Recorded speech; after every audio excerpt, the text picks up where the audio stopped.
dia 23 de janeiro de 2022, Dia Internacional da Medicina Integrativa. Gostaria de agradecer o convite do Instituto do Roda da Vida, que junto com o nosso Consórcio Acadêmico Brasileiro de Saúde Integrativa, que eu tenho a honra de presidir, por esse convite para celebrarmos esse dia e refletirmos sobre esse tema tão importante de uma nova forma de olhar a medicina, de olhar a saúde, de olhar o cuidado. Então, muito obrigado, minha colega Paula Torres, pelo convite, e eu gostaria aqui de contribuir com uma apresentação sobre essa temática que Paula me pediu para falar. Qual o papel da medicina integrativa em um mundo em transformação?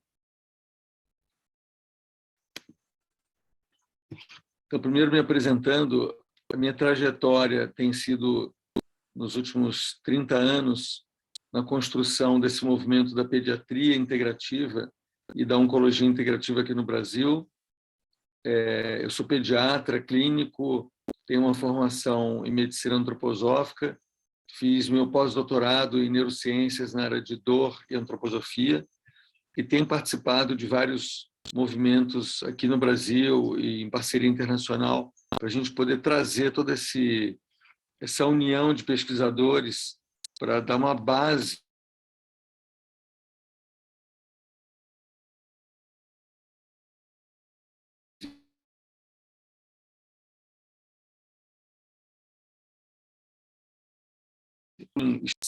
em todos os países. A gente tem hoje 98 países com políticas nacionais, incluindo o que é chamado medicinas tradicionais complementares integrativas. E também a OMS estimula que, além da implementação, haja um acompanhamento no sentido das pesquisas para alicerçar a qualidade, a segurança e a eficácia do uso. E eu vou falar aqui para vocês o que é esse universo, como que a OMS define todas essas áreas. Esse último documento de 2019, que mostra um relato global no mundo inteiro, ele define muito bem cada uma dessas áreas. O que é medicina tradicional? A medicina tradicional tem uma longa história em cada país, é a soma de saberes, conhecimentos, habilidades e práticas baseadas em teorias, crenças e experiências das medicinas ancestrais, que a gente pode também chamar de indígenas, mas que o melhor termo seria ancestrais, que pode ser explicada ou não pela medicina moderna, mas são utilizadas na manutenção, na prevenção da saúde, no diagnóstico e para todas as condições. Então, é algo muito importante que a gente possa entender que essa é uma medicina muito frequente em vários países, e o exemplo mais clássico é a medicina tradicional chinesa. Por outro lado, medicina complementar, que era chamada até pouco tempo atrás de medicina alternativa, refere-se a todo esse conjunto de práticas de saúde que não fazem nem parte da tradição de um país e não estão totalmente integrados no sistema de saúde dominante, que é o movimento da alopatia ou biomedicina. Em geral, essas medicinas complementares têm uma relação muito grande com as medicinas tradicionais em alguns países e cada vez estão sendo mais incorporadas dentro da medicina convencional, com o exemplo mais comum da fitoterapia. E o conceito de medicina integrativa, ele nasceu desse consórcio acadêmico de saúde e medicina integrativa dos Estados Unidos, que reúne mais ou menos 80 faculdades na área da saúde, as principais como Harvard, Boston, Johns Hopkins, que definiu como a prática da medicina que reafirma a importância da relação entre o paciente e o profissional de saúde, é focada na visão da pessoa em seu todo, é informada por evidências e faz uso de todas as abordagens terapêuticas adequadas, com profissionais de saúde e disciplinas para obter o melhor da saúde e cura. Portanto, ela propõe a integração baseada em evidência. Essa mudança de paradigma de olhar o paciente no centro do cuidado, ao invés da leucemia, da hipertensão, do diabetes, é uma mudança tão grande que eu poderia dizer que é como uma mudança de olhar a Terra no centro ou o Sol no centro. É uma mudança gigantesca. Porque enquanto a gente olha a pessoa no centro, o que importa é muito mais a história de vida, como conduzir de volta à saúde. Esses são valores fundamentais da medicina integrativa. Enquanto na medicina convencional, nós estamos focados na doença, muito no processo da formação da doença e na história da doença. Então, é uma mudança grande de doença para saúde, onde a gente coloca isso no centro do cuidado. Portanto, em homenagem à complexidade que é o ser humano, integrado com a natureza, com o universo, com o cosmos, com a espiritualidade, a gente aqui vai trazer uma visão mais ampla de medicina que faz parte da modernidade. Que dimensões que a gente está falando de cuidado que envolve medicina integrativa? A primeira dimensão é físico-estrutural, que engloba a cirurgia, a quimioterapia, a radioterapia, todas as drogas sintéticas. Agora, quando a gente entra na dimensão do bem-estar, da vitalidade, entramos numa outra seara de uma série de práticas e cuidados que precisam ser feitos. Primeiro, atividade física que tem uma integração mente-corpo, como yoga, tai chi, qigong e outras práticas como dança.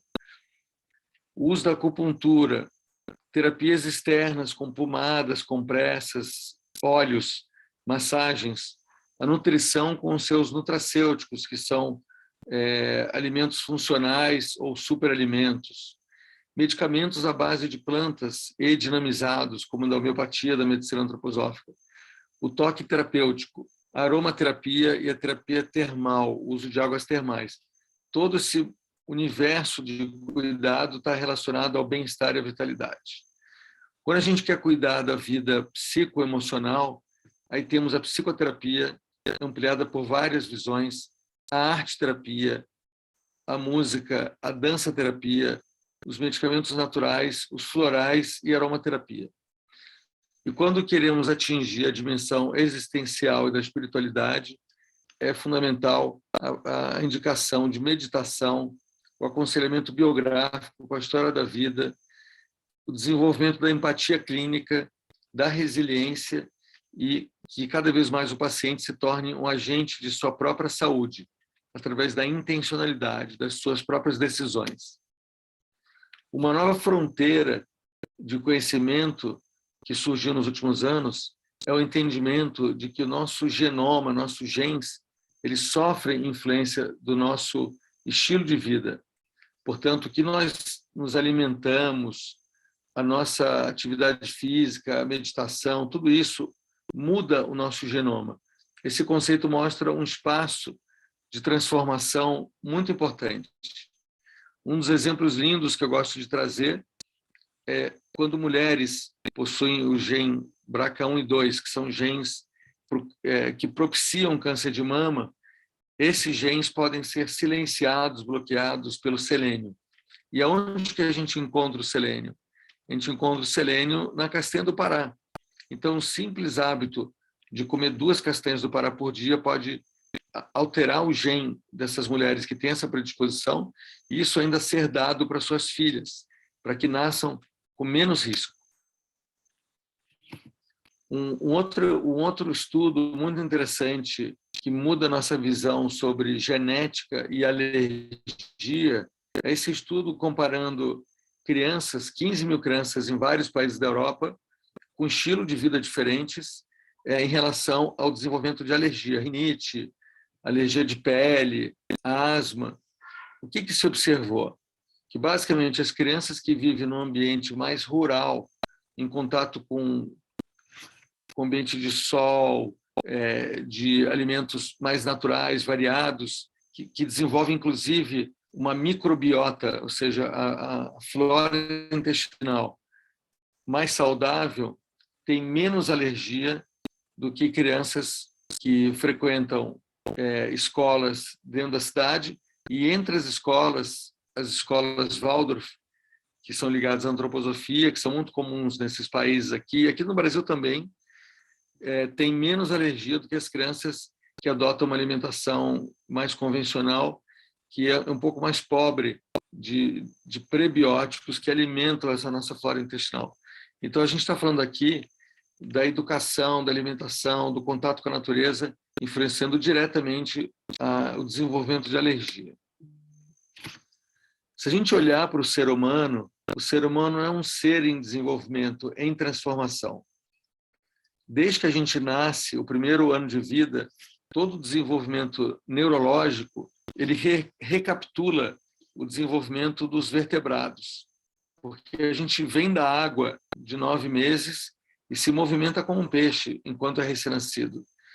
Com 3 meses, quando a gente faz 1 ano de vida, comparado com o momento, quer dizer, considerando toda a gravidez e mais os 3 meses, vai dar 1 ano de vida, a gente começa a lidar com a gravidade, sustenta a cabeça como um anfíbio, e logo depois esse tônus muscular vai descendo do pescoço até chegar na raiz dos membros e a gente começa a engatinhar como réptil. 1 mês depois, com 8 meses, a gente engatinha como mamífero, de forma contralateral, os membros se alternando. Quando esse tônus chega no calcanhar, a gente fica de cócoras como um primata, e quando chega na sola dos pés, a gente se coloca em pé. Essa é a fase que equivale ao Homo erectus, que a gente desenvolve no primeiro ano de vida.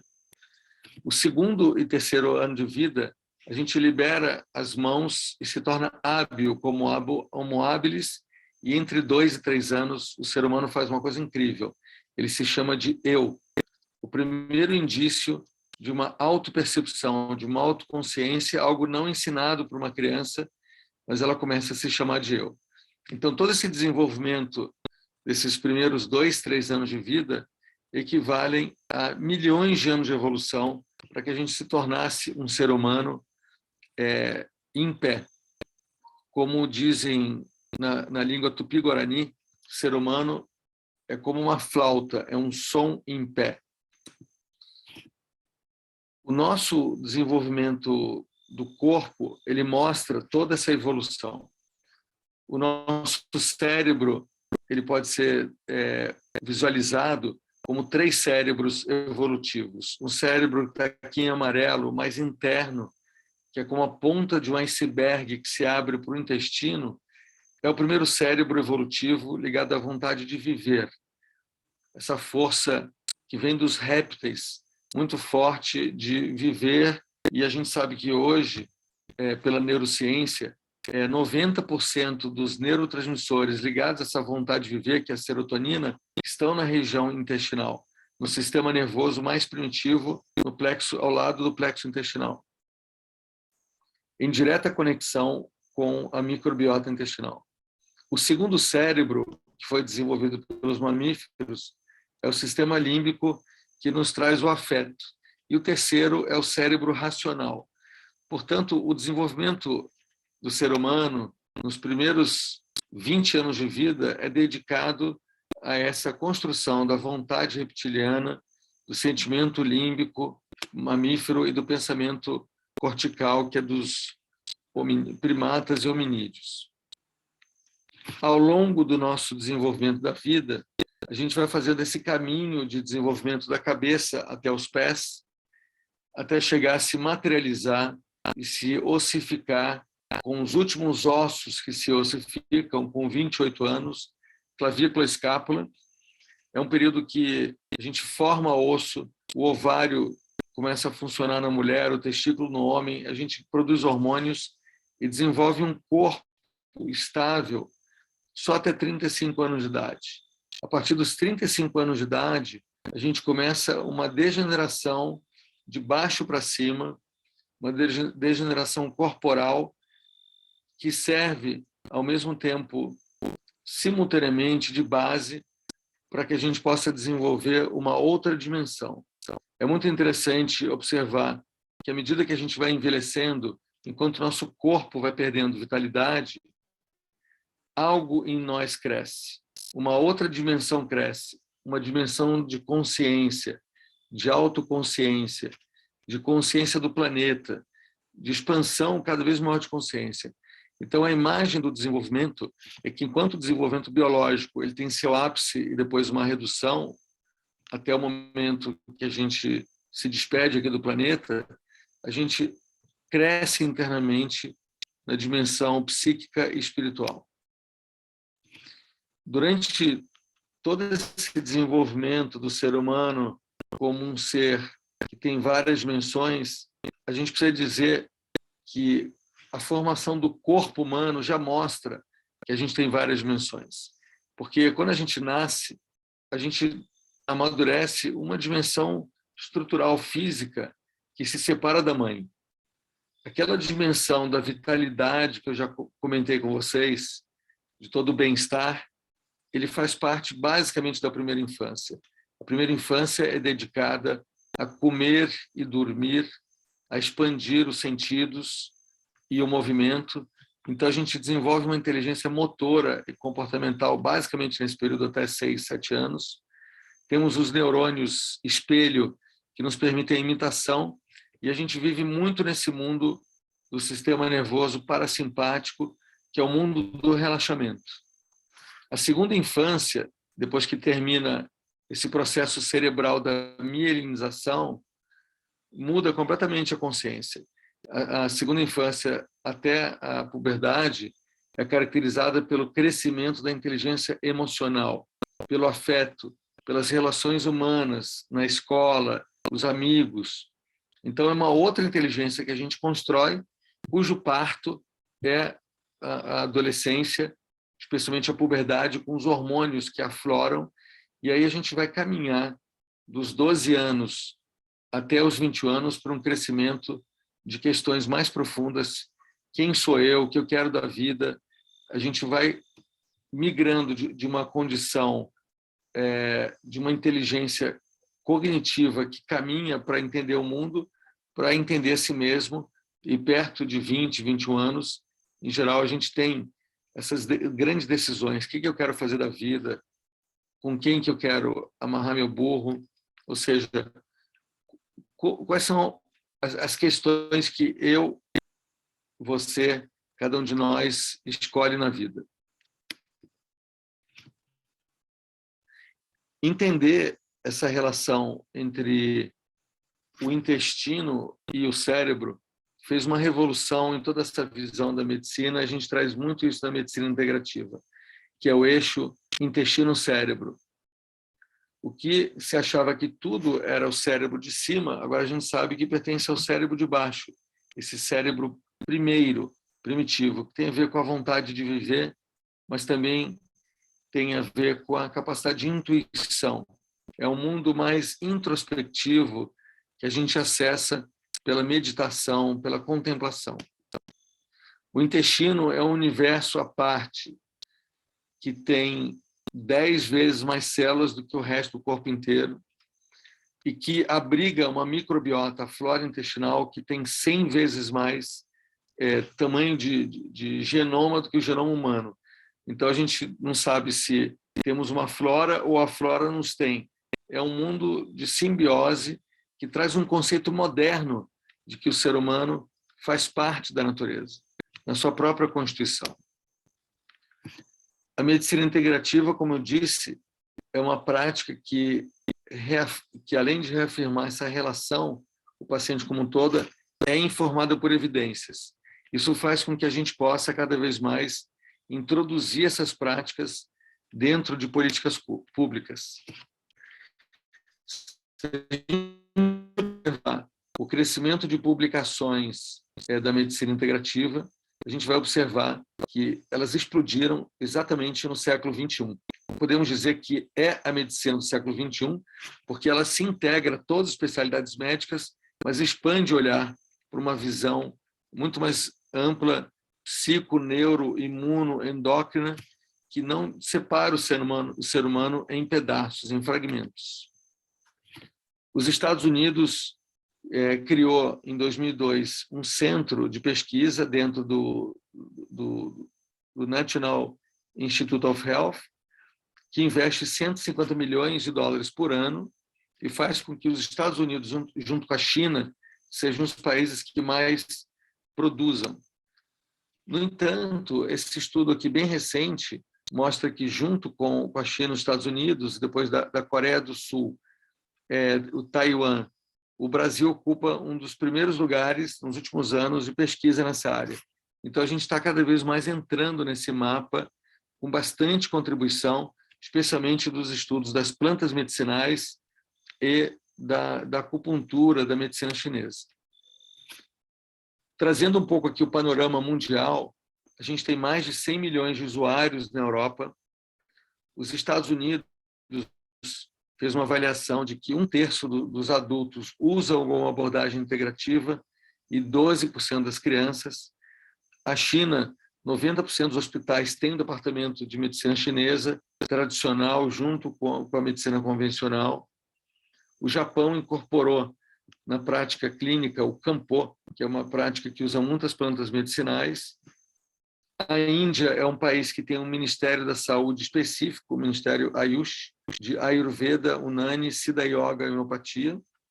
E a Suíça é o primeiro país europeu, talvez o primeiro país do mundo, que fez um referendo, tipo um plebiscito, perguntando em 2009 a toda a população se gostaria que isso entrasse dentro dos cursos das faculdades de medicina e da área da saúde, e a resposta foi sim.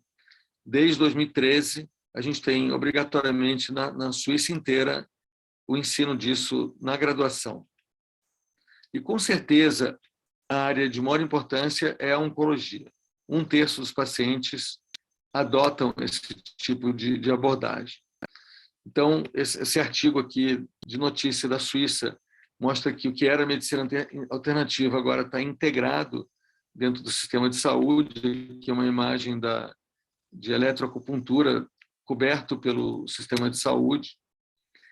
E, portanto, para que no Brasil a gente pudesse incorporar toda essa inovação, essa mudança de olhar a partir do Ministério da Saúde, a gente criou o Consórcio Acadêmico Brasileiro, seguindo a linha do consórcio norte-americano, para que a gente possa promover intercâmbio entre pesquisadores brasileiros, entre universidades e também com um grupo internacional. No nosso site, de cara, qualquer um que entrar em contato com o Cabzin vai ter um sistema de busca, você pode colocar qualquer tema, uma planta ou uma prática, alguma coisa, vocês vão ver o que tem de publicação. Aqui a gente reuniu 1.500.000 publicações a partir de um trabalho lindíssimo da Biblioteca Virtual em Saúde, da BIREME, que é um centro de informação em saúde da OPAS, que produziu esse material. Existem 3 consórcios no mundo, Estados Unidos, Brasil e Holanda. A gente, desde 2018, tem mantido relações no sentido de promover intercâmbio entre todas essas universidades. E também fazemos parte de uma sociedade internacional, junto com o Canadá, com a China, com a Coreia e o Irã, que é o ISCMA, a Sociedade Internacional de Pesquisa nessa área. Então, essa Biblioteca Virtual em Saúde é um orgulho aqui do Brasil e que reúne atualmente 18 países da América Latina para promover as ações de informação e promoção de saúde nessa área. Então, aqui é o site dentro da BIREME, MTCI BVS Saúde. Quando o nosso site reflete todo esse sistema de pesquisa. Então, como eu estava dizendo, o nosso consórcio, como um grupo de pesquisadores, criou o Comitê de Dor, o Comitê de Produtos Naturais, o Comitê de Pediatria Integrativa, o Comitê de Oncologia Integrativa, que eu tenho o prazer aqui de fazer parte, coordenado por doutora Paula Torres e por mim, entre outros comitês que são fantásticos. Temos ao redor de 9 comitês atualmente.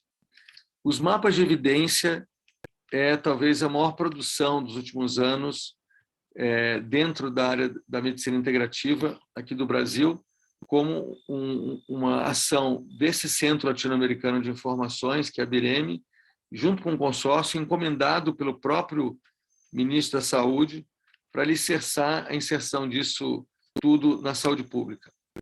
Então, esses mapas, eles contaram com uma oficina em 2019, em que a gente juntou uns 40 pesquisadores de todo o Brasil para criar uma sistematização de tudo que tem na literatura mundial, a melhor evidência, que são as revisões sistemáticas dos estudos clínicos, o que tem para mostrar. E o Brasil possui um dos modelos mais avançados de medicina integrativa em saúde pública, na atenção primária, nas UBSs, incorporado há 15 anos pela Política Nacional de Práticas Integrativas Complementares, que possuem 29 práticas, que eu gosto de separar didaticamente em sistemas médicos complexos, como medicina chinesa, homeopatia, medicina antroposófica, ayurveda, naturopatia ou naturologia, os produtos naturais com ênfase nas plantas, uso de águas termais, mas outras coisas também, como vocês podem ver, e as terapias não farmacológicas que dependem muito da formação do profissional, como a meditação, a yoga, o reiki, a música, a terapia, a arte, dança, a terapia comunitária integrativa, que de todas essas 29 práticas é a mais brasileira, produzida no Ceará pelo professor Adalberto Barreto,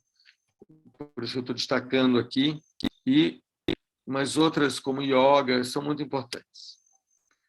Atualmente, existem mais de 30 mil equipes de saúde que incorporaram alguma prática integrativa na atenção primária, em mais de 10 mil unidades de saúde, em mais de 4 mil municípios brasileiros, correspondendo a 77% das cidades do Brasil, em todas as capitais. E, como eu disse, está mais na atenção primária e 4% nos hospitais.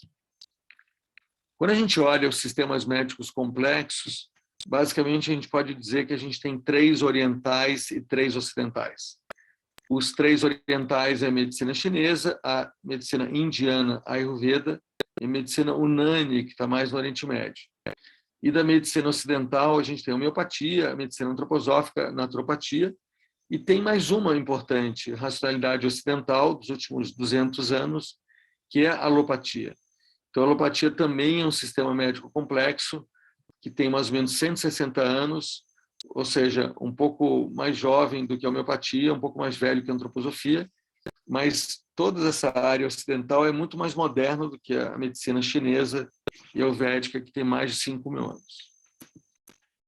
Exemplo de uma terapia não farmacológica fantástica é a meditação, e a meditação mais usada no mundo hoje em dia é a meditação Mindfulness, que foi desenvolvida por um médico na Universidade de Massachusetts, que organizou um protocolo de 8 semanas e deu para avaliar que em 8 semanas de meditação, de 15 a 20 minutos por dia, a gente pode mudar nosso sistema imunológico, a gente pode reduzir nossas inflamações do corpo e a gente pode aumentar nossa longevidade mudando o padrão do nosso gene.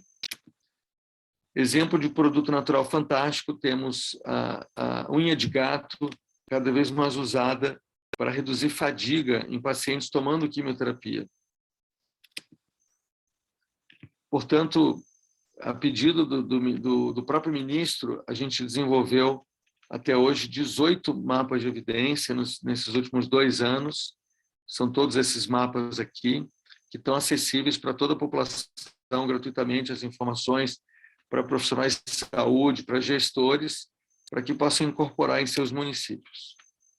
O que a gente encontrou de mais quantidade de evidência foi a medicina tradicional chinesa, aqui o número de revisões sistemáticas, depois as plantas medicinais, depois meditação, depois aromaterapia, depois yoga, depois homeopatia, depois uso de apiterapia, que é própolis, veneno da abelha, enfim, Shantala, que é massagem para crianças, reflexologia e ozonoterapia.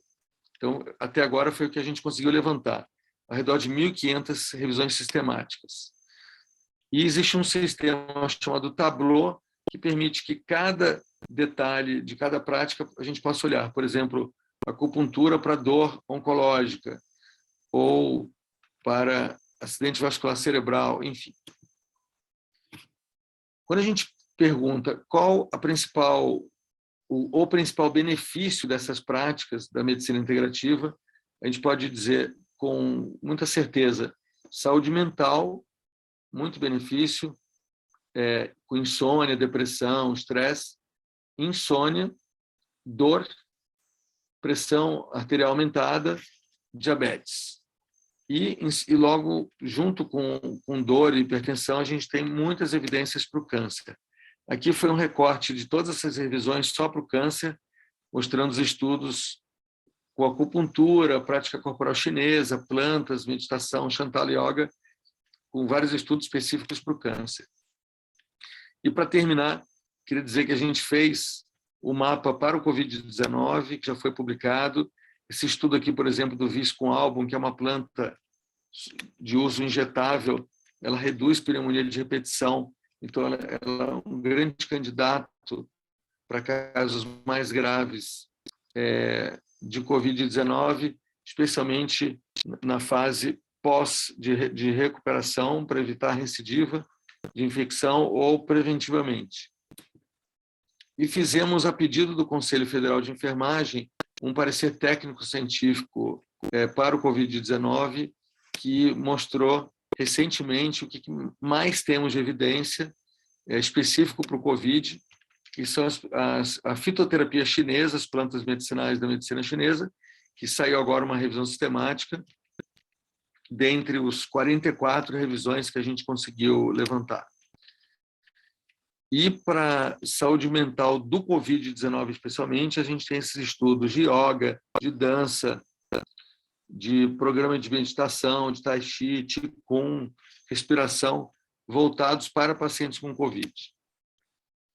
No sentido de traduzir todas essas informações para o conhecimento dos gestores, profissionais e a população em geral, junto com a Fiocruz, o nosso consórcio criou uma série de matérias, ao redor de 10 matérias sobre vários temas que estão aqui colocados.